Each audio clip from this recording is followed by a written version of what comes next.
তথাকথিত প্রেমের সম্পর্ক করা পরিষ্কারভাবে হারাম। এই সম্পর্ক স্থাপন করে যদি কেউ বিয়েতে যায়ও, অর্থাৎ এই অবৈধ সম্পর্ক করে এরপরে বিয়ের দিকে যায়ও, সেটাও হারাম। অর্থাৎ বিয়েটা হালাল হয়ে যাবে, কিন্তু বিয়ের আগের যে সম্পর্কটা, বিয়ে করলে সেটা হালাল হয়ে যাবে না। মানে কালো টাকা সাদা করার মতো, যে দুজন ছেলে মেয়ে অবৈধ সম্পর্ক করেছে, হারাম রিলেশন করেছে, এখন যেহেতু বিয়ে করে ফেলেছে এই জন্য আগেরটা হালাল হয়ে যাবে, এমন কোনো কথা নাই। আগেরটার জন্য তাদের ঠিকই তওবা করতে হবে। দেখুন, আল্লাহ রাব্বুল আলামিন আমাদেরকে বিবাহ ছাড়া বিবাহ বহির্ভূত সম্পর্ক করতে পরিষ্কারভাবে নিষেধ করেছেন এবং এটা হারাম করেছেন।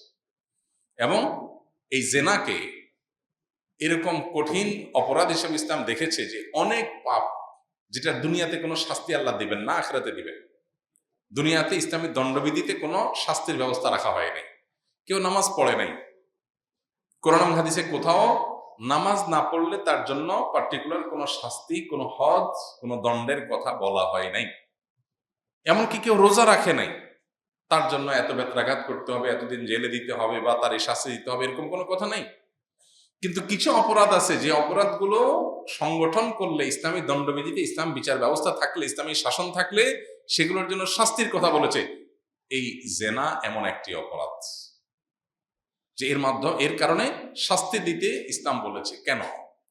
ইসলাম যে সমস্ত অপরাধের আখিরাতে বিচার তো হবেই, দুনিয়াতে শাস্তির কথা বলেছে, সেই অপরাধগুলো মানুষকে দুনিয়াতে ক্ষতিগ্রস্ত করে, মানুষের সামাজিক স্থিতিশীলতা রক্ষা করবার জন্য মানুষের স্বাভাবিক পরিস্থিতি রাখার জন্য, এবং কোন রকম অস্বাভাবিক পরিস্থিতি থেকে সমাজকে বাঁচাবার জন্য যে সমস্ত অপরাধগুলো নিয়ন্ত্রণ করা প্রয়োজন, সেগুলোতেই শুধু শরীয়ত দণ্ডবিধির কথা বলেছে। না, নামাজের চাইতে গুরুত্বপূর্ণ তো কোনো কিছু না ইসলামে।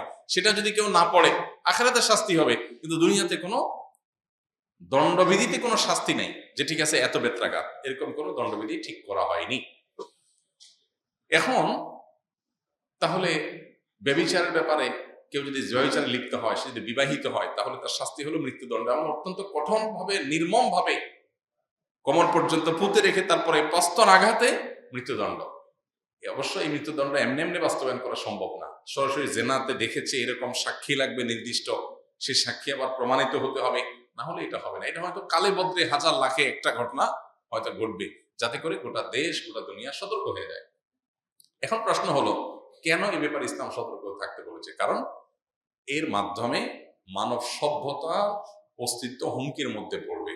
বিবাহ বহির্ভূত সম্পর্ক যদি নর্মাল হয়ে যায় সমাজে, তখন মানুষ বিবাহে যাবে না আর সন্তান নেবে না। কারণ প্রেমের সম্পর্ক, যেটাকে অবৈধ প্রেমের যে সম্পর্ক, অবৈধ ভালোবাসা যেটা, এটার মাধ্যমে শুধু ভোগ থাকে, এখানে সন্তান নিতে চায় না। সন্তান কেন নেবে? সন্তান নেয় হলো স্বামী স্ত্রী বৈবাহিক সম্পর্কে, কারণ এখানে রিয়েল সম্পর্ক থাকে, আর ওখানে হলো শুধু ভোগটা থাকে, টাইম পাস থাকে। এই জন্য পৃথিবীর যে সমস্ত দেশগুলোতে এই বিবাহ বিরোধী সম্পর্ক আছে, সেই দেশগুলোতে সন্তান জন্মের হার আস্তে আস্তে কমে যাচ্ছে এবং ভয়াবহ আকার ধারণ করছে। এই জন্য ইসলাম এটাকে কঠোরভাবে দমন করতে বলে, কারণ এটা দমন করা না গেলে মানব সভ্যতা হুমকির মধ্যে পড়বে। চুরি করলে ইসলাম শাস্তির কথা বলেছে। কেন? কারণ চুরি যদি ব্যাপক হয়ে যায়, মানুষের জানমাল অনিরাপদ হয়ে যাবে, মানুষ ভীত সন্ত্রস্ত হয়ে পড়বে। এই জন্য চুরিকে কঠোর হস্তে দমনের জন্য ইসলাম হাত কাটার শাস্তির কথা বলেছে। এই শাস্তিগুলো আবার বিচারিকভাবে বাস্তবায়ন হবে, যে কেউ যেন তেন ভাবে রাস্তা রাস্তায় মহল্লা করতে পারবে না, কিন্তু শাস্তি রেখেছে ইসলাম। এই জন্য জেনা, এটা থেকে একজন ইমানদার বেঁচে থাকবে। আল্লাহ তাআলা আমাদেরকে বেঁচে থাকার তৌফিক দান করুন। আস-সুন্নাহ ফাউন্ডেশন, উম্মার স্বার্থে সুন্নাহর সাথে।